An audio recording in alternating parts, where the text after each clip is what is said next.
మంత్రి చేయలేనట్టుగా అంటే మీకు ఆ శాఖ పట్ల ఉన్న నిబద్ధత, బాధ్యత పట్ల ఉన్న అనురాగం మొత్తం ఆంధ్రప్రదేశ్‌లో ఎక్కడెక్కడ మీ ఇరిగేషన్‌కి సంబంధించిన ప్రాజెక్ట్స్ ఉన్నాయి, ఏవి ఏ స్థితిలో ఉన్నాయని మొత్తం ఆల్రెడీ ఒక 2, 3 సార్లు టూర్ ఏసారు. మరి అవన్నీ చాలా క్షుణ్ణంగా చూసారు కదా! మిగతా ప్రాజెక్టుల పరిస్థితి ఏంటి సార్? అంటే వన్ బై వన్ వెళ్దాం. ఇప్పుడు వెలుగొండ ఉంది. గత ప్రభుత్వం మేము పూర్తి చేసేస్తామని చెప్పింది.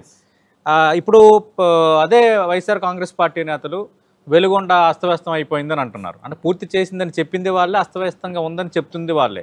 అసలు ఆ ప్రాజెక్ట్ పరిస్థితి ఎలా ఉంది? ఇక రాయలసీమ, ఉత్తరాంధ్ర ప్రాజెక్ట్ పరిస్థితి ఎలా ఉంది? మీరు చెప్పినట్లుగా నేను వచ్చింది కూడా ఒక రైతు కుటుంబం నుంచి వచ్చాను. అవును సార్. అంచేత ఆ రైతుకి సేవ ఇరిగేషన్ ద్వారా చేసేటువంటి అవకాశం వచ్చింది. ఆ అవకాశం నాకు చంద్రబాబు నాయుడు గారు ఇచ్చారు. దాన్ని ఖచ్చితంగా సద్వినియోగం చేసుకోవాలనేటువంటి ఆలోచనతో అందులో భాగంగానే మీరు చెప్పారు ఇప్పుడు ఏదైతే వెలిగొండ. నిజంగా నేను కూడా వెలిగొండ అప్పుడే నేను 2 టైమ్స్ నేను అక్కడ విజిట్ చేయడం జరిగింది. అదేవిధంగా చాలాసార్లు మేము రివ్యూ చేస్తాం ఇప్పుడు కూడా వీక్లీ వన్స్. ఎందుకంటే అత్యంత వెనకబడినటువంటి జిల్లా రాయలసీమతో పోల్చుకుంటే ప్రకాశం. అందులోనూ కూడా ఫ్లోరైడ్ వాటర్ అసలు కొన్ని వలసలు ఉన్నటువంటి పరిస్థితి. మరి 10, 20, 30 కిలోమీటర్లు బిందులతో నీళ్లు మోస్తున్నటువంటి పరిస్థితి నేను అక్కడ మహిళలు కూడా మనం చూసాం. అటువంటి ప్రకాశం జిల్లాకి వెలుగొండ ప్రాజెక్ట్ ఏదైతే ఉందో మరి అది లాస్ట్ గవర్నమెంట్ ఇప్పుడు మీరు చెప్పినట్లుగా గత ముఖ్యమంత్రి వెలుగొండని పూర్తి చేశానని చెప్పి వెలుగొండని జాతికి అంకితం చేసి ఇటు పెద్ద ఆర్భాటంగా నేను కూడా ఇరిగేషన్ శాఖ మంత్రిగా అయిన తర్వాత మరి చూస్తే నాకు నిజంగా చాలా ఆశ్చర్యం అనిపించింది. ఎందుకంటే వెలుగొండకు సంబంధించి హెడ్ వర్క్స్ అంటే స్టార్టింగ్ హెడ్ వర్క్స్ ఏదైతే ఉందో అక్కడ ఇంకా వాల్స్ కానీ వింగ్స్ కానీ అక్కడ నిర్మాణం కాల. మళ్ళీ దానికి దగ్గర దగ్గర ఒక 7-8 నెలలు అంటే ఎవ్రీడే పని చేస్తే 7-8 మంత్స్ మినిమం పడుతుంది. దగ్గర దగ్గర 400 కోట్లు ఖర్చు అవుతుంది. సరే హెడ్ వర్క్స్ దాటి ఇంకొంచెం ముందుకెళ్తే ఏదైతే టన్నెల్ 2 ఉంది, టన్నెల్ 1 ఉంది. ఈ టన్నెల్ 2కి సంబంధించి అక్కడ ఇంకా బెంచింగ్ పనులు ఉన్నాయి, లైనింగ్ పనులు ఉన్నాయి, చాలా క్లిష్టమైనటువంటి పనులు. అంటే 11 సంవత్సరాలు అయితే అవ్వనటువంటి పనిని ఇంకా గట్టిగా చంద్రబాబు నాయుడు లాంటి వ్యక్తి ముఖ్యమంత్రిగా ఉండి కష్టపడితే 2 years పడుతుంది మినిమం. అటువంటి లైనింగ్ ఇంకా 6 kilometers లైనింగ్ ఉంది. ఇంకా విచిత్రం ఏంటంటే ఆ ఏదైతే టన్నెల్ 2లో మరి టన్నెల్ బోరింగ్ మెషిన్ అని చెప్పి ఆ రోజు లైనింగ్ కోసం తీసుకొచ్చారు. అది అందులో చిక్కుబడిపోయింది, అది పాడైపోయింది. దాన్ని డిస్మాండిల్ చేసి ఎట్లా బయటికి తీసుకురావాలి, అది కోర్టులో వివాదం ఉంది. అది బయటికి తీసుకురాకుండా నీరు ఒక చుక్క కూడా ముందెళ్ళే పరిస్థితి లేదు. ఇన్ని అవాంతరాలు టన్నెల్స్లో ఉన్నాయి. సరే దీన్ని దాటి ముందుకెళ్తే మళ్ళీ ఫీడర్ కెనాల్ ఉంది. మొన్న నేను చూస్తే నేను మోటార్ సైకిల్ మీద కూడా ఇలా ఫీడర్ కెనాల్, కారు వెళ్ళే పరిస్థితి కూడా లేదు ఫీడర్ కెనాల్లో.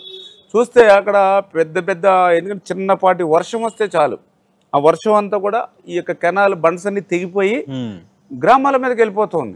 ఏది 100 క్యూసిక్కుల నీరు వర్షపు నీరు వస్తాయి. రేపొద్దున 20,000, 19,000 క్యూసిక్కుల నీరు రావాలి వెలుగొండ. అంటే ఒక చొక్క నీరు కూడా ఉండదు. దానికి మళ్ళీ ఇప్పుడు 700-800 కోట్ల రూపాయలు ఇప్పుడు మేము ఎస్టిమేషన్ వేసి ఇప్పుడు మళ్ళీ సీసీ వాళ్ళు నిర్మాణం చేస్తాం. అక్కడ R&R ఏదైతే రిజర్వాయర్ ఏదైతే నింపుతామో అక్కడ 900 కోట్ల రూపాయలు అక్కడ నిర్వాసితులకు ఇవ్వాలి. కాలనీలో ఒక అరబస్తా సిమెంట్ వేయాలి.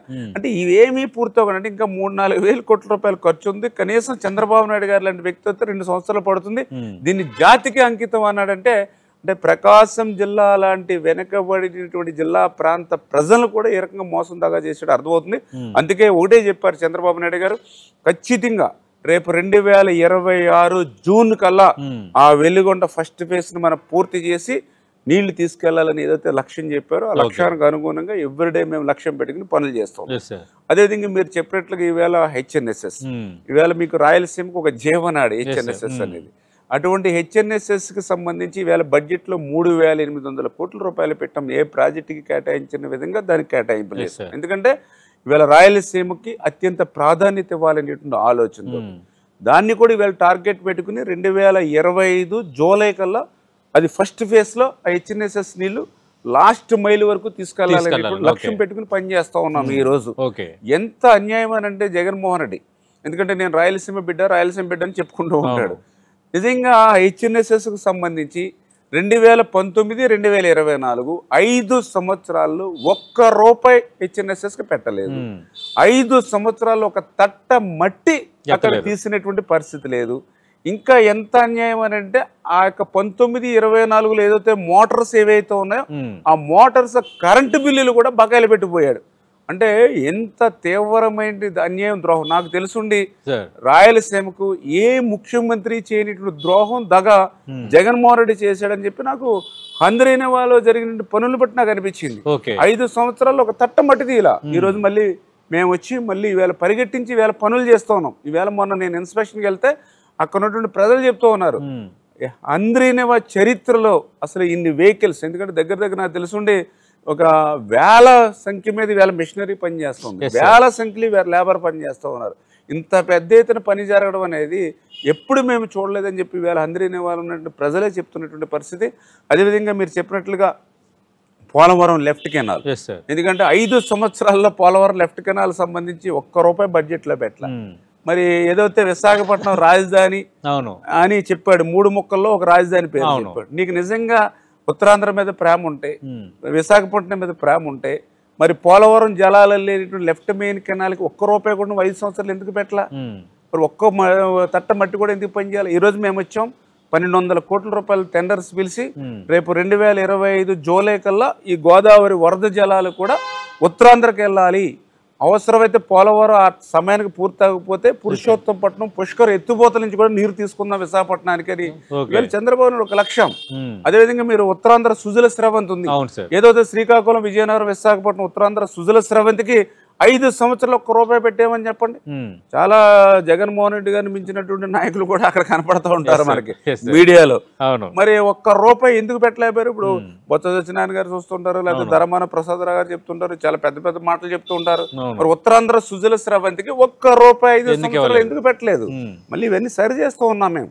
ఈవేళ చింతలపూడి ఎత్తిపోతలు ఉంది, ₹1 దానికి కూడా పెట్టకపోగా ఆ చింతలపూడి ఎత్తిపోతల పథకం సంబంధించి మరి ఏదైతే NGT national green tribunal EC clearance తీసుకోలేదని చెప్పి 75 కోట్లు ఫైన్ వేయడమే కాకుండా 3 నెలల్లో ఈసీ క్లియరెన్స్ తీసుకోమని చెప్తే 3 నెలలు ఈసీ క్లియరెన్స్ తీసుకోవాలి.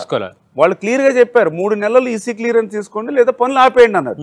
పనులు ఆపేసింది కానీ చింతలపూడి ఎత్తిపోతల పథకానికి సంబంధించి ఈసీ క్లియరెన్స్ తీసుకోవాలి. ఈరోజు మేము అధికారంలోకి వచ్చాం, పనులు పూర్తి చేద్దామంటే గత ప్రభుత్వం నిలిపేసి అగమ్య గోచరం చేసింది. మళ్ళీ ఈ రోజు దాన్ని దారిలో పెట్టడానికి మళ్ళీ ఈసీ క్లియరెన్స్ చేసుకోవడానికి మళ్ళీ మొదటి నుంచి మేము పనులు మొదలు పెడతాం. అంటే